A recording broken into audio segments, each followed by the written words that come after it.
Hello and welcome to Glasgow Rangers Nation with me, your host, Owen, channel that brings you your team every single day. A channel that keeps you up to date with all the latest goings on at Ibrox. Well, guys, it is match day. It is match day 3 in the Europa League as Rangers are in Prague to take on Sparta tonight. In what is going to be an incredibly tough game in a cauldron of an atmosphere that will challenge the resolve of the players and certainly give Philippe Clement his first big test as Rangers boss.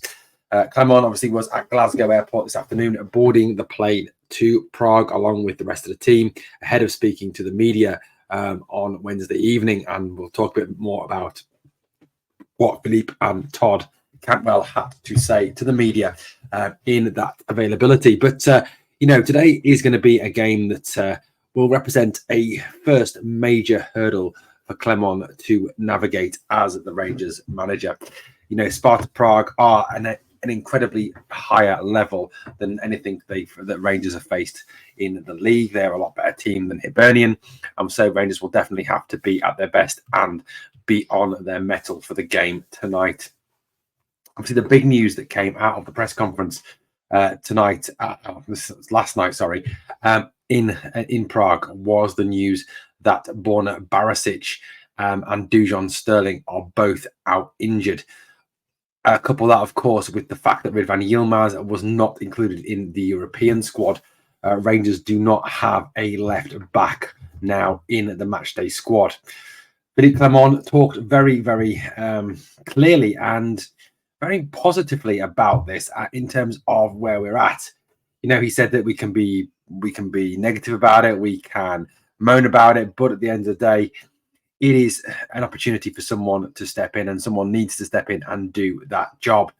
He wouldn't be pushed on who would be taking over that job other than a player in the squad.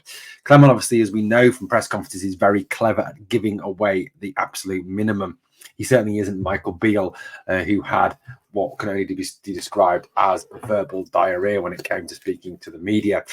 Clement plays a straight bat to an awful lot of questions and certainly will not be suckered in by Scottish or European media. Talking of the situation, he was asked about potential replacements, and the media at the press conference mentioned John Lundstrom and Ben Davies as possible replacements for Borna Barisic. Ben Davies obviously is left-footed and is a left-sided centre-back and has played left-back previously for his other clubs. John Lundstrom is, of course, left-footed, so could possibly fill in there for Rangers. If that's the two choices, it's not a great one. I mean, Ben Davies has at times been an absolute disaster this season. And I think if John Lundstrom was to play left back, it would probably end in one way, which is John Lundstrom getting himself sent off. Any position where he puts Lundstrom under pressure to defend a little bit more than he perhaps would in that central midfield role and be up against a winger who will have the pace to go past him. He's not the quickest player in the world. It really would leave John Lundstrom in a position where I think he would actually end up getting himself sent off. But it was obviously, interesting that the media availability today was Philippe Clement and Todd Cantwell. First, obviously, the majority of questions went to Philippe Clement, including questions from the Czech journalists that were there as well. Todd Cantwell was questioned near the end of the press conference and asked, about his thoughts and feelings on Philippe Clement. But which he was asked about Clement and said, obviously I know you're going to have to be nice with the manager sat next to him. And Philippe Clement joked, he's always going to have to be nice, even when I'm not sat here, because I will get to find out everything.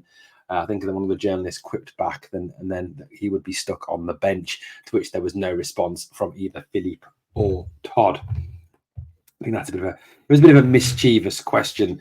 Todd was also asked about his fitness. Todd spoke about the fact that he was happy to get onto the pitch on Saturday and get some minutes in his legs.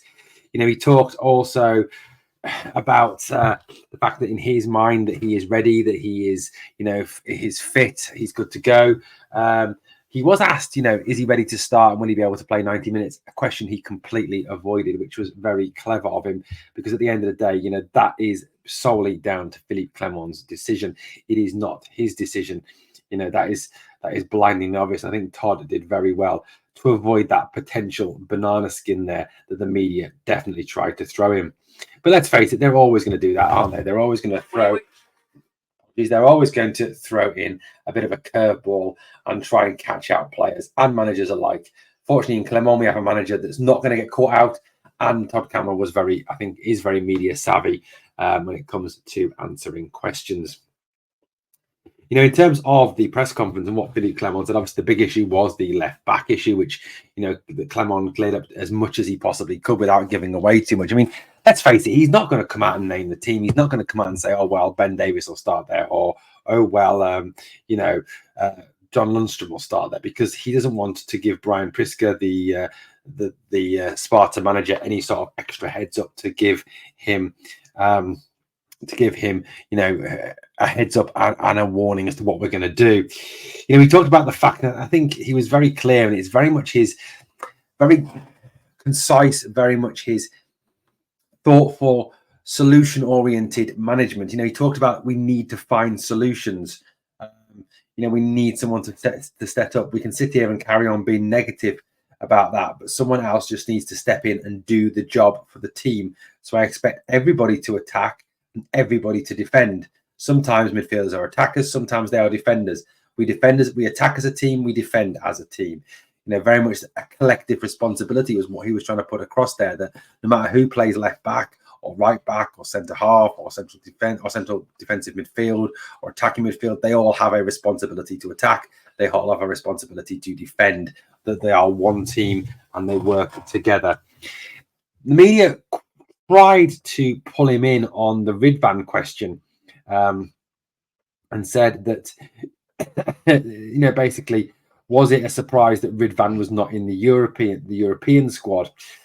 He said that's a decision that was made before my time, so I cannot comment.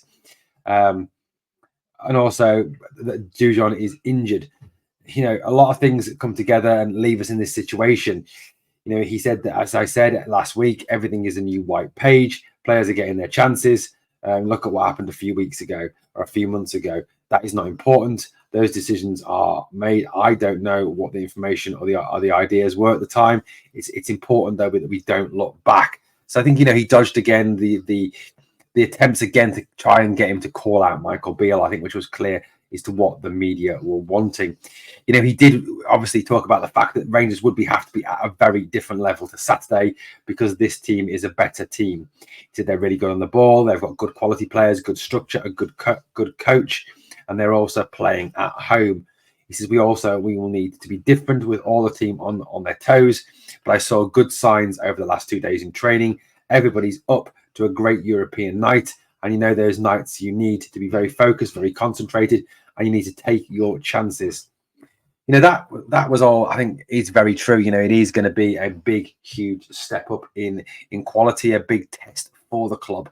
And he was obviously pushed on what would be a good result. He said, what would be a good result for Rangers? And he talked about the fact that it would very much depend on the game. He said he started it very cleverly. He said, look, if it's a game where we fight for 90 minutes and we score near the end and we draw 1-1 and come away with a draw, then that is a good result. But he said we come here with like every game, and we come here to win.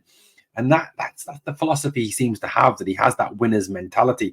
That his philosophy is always, we are here, we will win, and we must aim to win.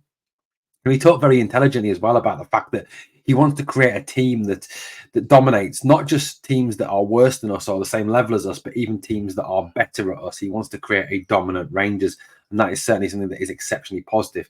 He just speaks so well in conferences and what he says. And I know talking about something and actually doing it are two separate things. But from what we've seen so far, there is a confidence there that he can deliver on what he is saying. He was asked some really stupid questions by the media, to be honest with you. He was asked, you've managed many games in European competition at your previous clubs. Do you think this was the reason you were the outstanding candidate for the job? And also, how important is European football to you? Now, he said, obviously, he can't answer that first question because he was just a candidate. He wasn't the one doing the appointing, which is spot on. Again, it's a bit of a stupid question, and for me, at times the media do ask the most ridiculous of questions. They do ask some stupid questions. He said obviously having experience, in Europe and having experience of these evenings is obviously a benefit. He talked about how he loves European football, how he's excited by European football, and how he has a drive to succeed in European football, which obviously is all positive for Rangers.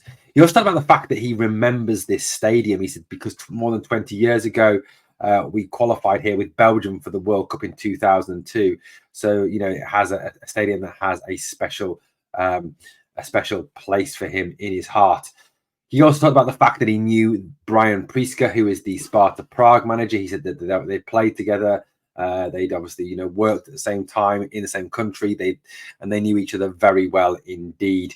And he even joked that Brian Priska knows some bad things about him too, which could be very interesting indeed. But overall, it was a very solid conference from Philippe Clement. Very clear on what he wants.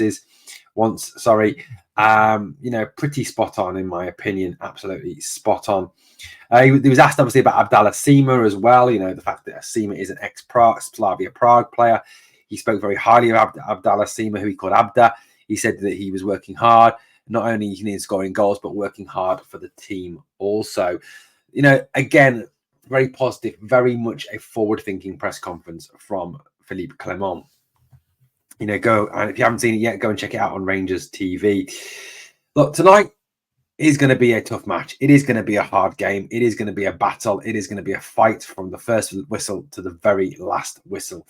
But I honestly believe with the confidence that Philippe Clement has put into this team, with the talent that we have in certain positions, Cantwell, for example, Raskin, Denier, if he starts, we have more than enough talent to go and get a result in Prague.